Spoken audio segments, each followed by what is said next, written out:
जाता है कि हिंदुस्तान किसानों का देश है, लेकिन उसके बाद भी इसी हिंदुस्तान के भीतर किसान आंदोलन कर रहे हैं, अपनी मांगों को लेकर अडिग है सरकार के सामने, लेकिन सरकार भी झुकने के लिए तैयार नहीं।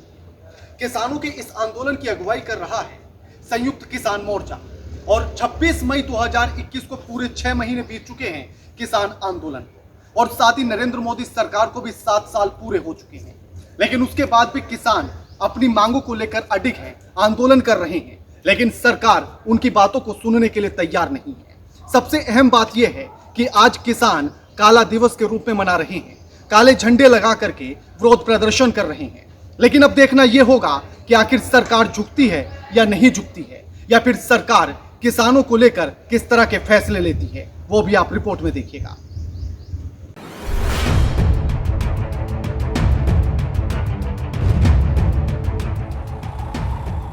किसान आंदोलन की अगुवाई कर रही संयुक्त किसान मोर्चा ने आज काला दिवस मनाने का ऐलान किया है।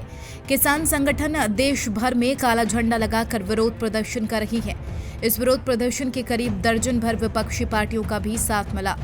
बता दें, किसानों ने सभी प्रदेशवासियों से समर्थन मांगते हुए अपने घर और गाड़ियों पर काला झंडा लगाने और मोदी सरकार के पुतले जलाने की भी अपील की। बता दें, 26 मई 2021 को किसान आंदोलन के 6 महीने पूरे हो चुके। वहीं नरेंद्र मोदी सरकार के 7 साल भी आज ही पूरे हुए हैं। हालांकि सरकार कोरोना को देखते हुए कोई कार्यक्रम नहीं कर रही, लेकिन किसानों के विरोध का सामना जरूर करना पड़ रहा है।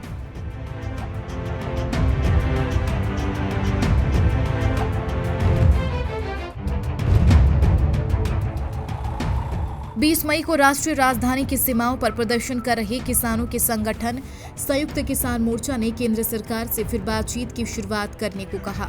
संगठन ने बुधवार को केंद्र से कहा, हमारे धैर्य की परीक्षा न ले, बातचीत की शुरुआत करें और हमारी मांगों को मान ले। अगर देखा जाए तो किसानों का आंदोलन 26 नवंबर से शुरू नहीं हुआ था। इसके शोले संसद में कृषि कानून पास होने के साथ ही उठ चुके थे। सितंबर 2020 में ही पंजाब में किसानों ने नए कृषि कानून के खिलाफ आवाज उठाना शुरू कर दिया था, जिसके बाद 14 अक्टूबर को केंद्रीय कृषि मंत्रालय ने किसानों को बैठक के लिए बुलाया था, लेकिन बैठक में कृषि मंत्री शामिल नहीं हुए, जिसके बाद नाराज किसान अपनी मांग की लिस्ट कृषि सचिव संजय अग्रवाल को सौंपकर वापस चले गए। इसके बाद 13 नवंबर 2020 को फिर से सरकार ने किसान नेताओं को बातचीत के लिए बुलाया। इस बार कृषि मंत्री नरेंद्र सिंह तोमर और रेल मंत्री पीयूष गोयल बैठक में शामिल हुए, लेकिन एमएसपी की गारंटी की मांग पर बात नहीं बनी, जिसके बाद 26 नवंबर 2020 को किसान दिल्ली पहुंचने के लिए जुटने लगे और 27 नवंबर को हालात बदल गए। किसानों को दिल्ली में आने से रोकने के लिए जगह जगह पुलिस ने गड्ढे खोद दिए, आंसू गैस के गोले दागे, पानी की बौछारें हुई, जिसमें कई किसान और पुलिस वाले घायल भी हुए। पुलिस ने किसानों को दिल्ली में घुसने नहीं दिया, दिल्ली के सिंघू बॉर्डर पर ही रोक दिया। फिर किसानों ने भी फैसला किया कि अब दिल्ली के बॉर्डर पर ही उनका विरोध प्रदर्शन चलेगा, और देखते देखते सिंघू, टिकरी, गाजीपुर बॉर्डर पर किसानों का जत्था जम गया, जिसके बाद सरकार ने बाद में उन्हें दिल्ली के बुराड़ी ग्राउंड में आने के लिए कहा, लेकिन किसान रामलीला मैदान को छोड़ कहीं और जाने को राजी नहीं हुए।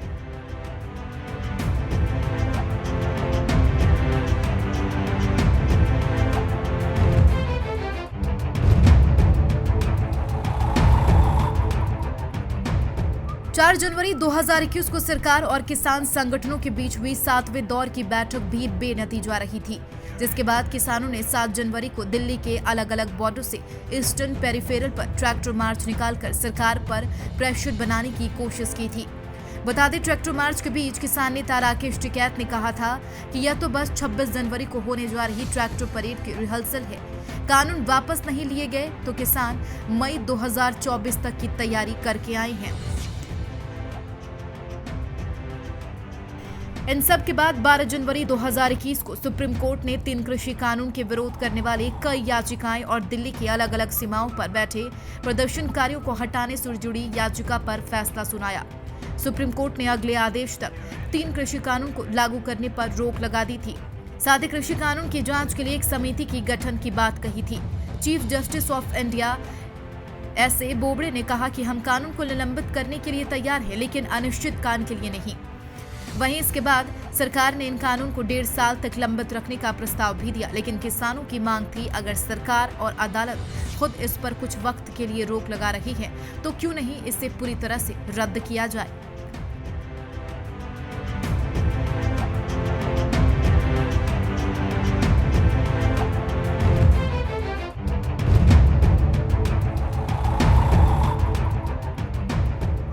कृषि कानून रद्द करने को लेकर सरकार के साथ किसानों की बात नहीं बनी तो किसान संगठनों ने 26 जनवरी को ट्रैक्टर परेड का ऐलान कर दिया।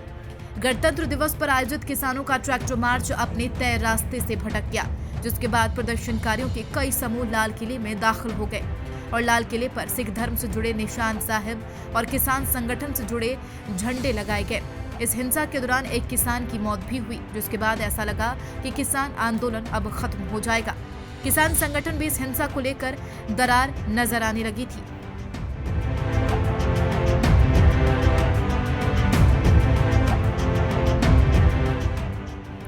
छब्बीस जनवरी को लाल किले पर हिंसा के बाद गाजियाबाद प्रशासन की तरफ से किसान नेताओं को नोटिस जारी कर उन्हें प्रदर्शन स्थल खाली करने के लिए कहा गया।